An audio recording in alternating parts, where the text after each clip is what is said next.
China used locational and other data from hundreds of millions of smartphones to contain the spread of COVID-19, according to Chinese sources familiar with the program. In addition to draconian quarantine procedures, which kept more than 150 million Chinese in place at the February peak of the coronavirus epidemic, China used sophisticated computational methods on the scale never attempted in the West.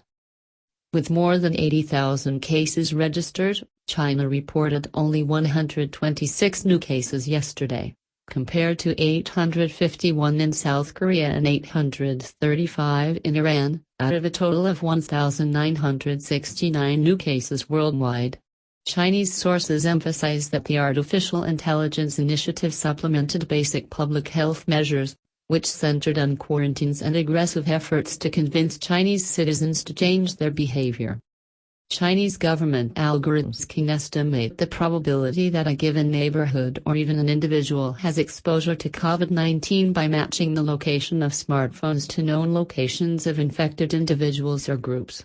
The authorities use this information to use limited medical resources more efficiently by, for example, directing tests for the virus to high-risk subjects identified by the artificial intelligence algorithm.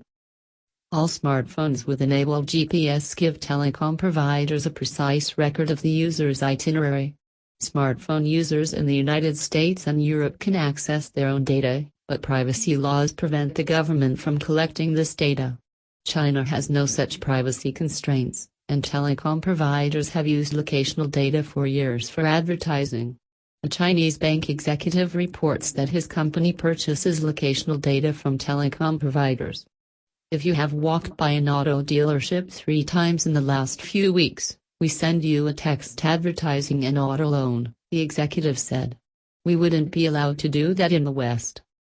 It is not known how long China has been able to crunch the massive amount of locational data generated by smartphones.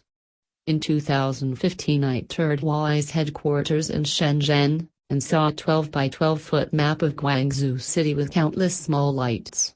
Each of these denoted a smartphone, a Huawei official explained, and the company's data scientists could tell you the foot traffic at the site of a prospective new fast food restaurant. China also uses electronic records of medicine purchases to identify sick individuals who may have attempted to flee quarantine. Big data analysis helps Chinese authorities establish the chain of transmission of the virus, which remains a mystery in most other countries. In America's Washington state, researchers identified 2 cases of COVID-19 with an identical genetic signature, but with infections that began 6 weeks apart. The New York Times reported, the 2 people live in the same county, but are not known to have had contact with one another, and the second case occurred well after the first would no longer be expected to be contagious. So the genetic findings suggest that the virus had been spreading through other people in the community for close to 6 weeks, according to one of the scientists who compared the sequences.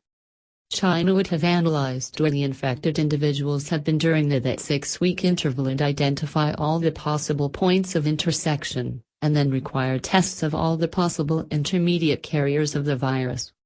Draconian measures at the outset of the virus outbreak probably reduced the rate of infection, but at a cost.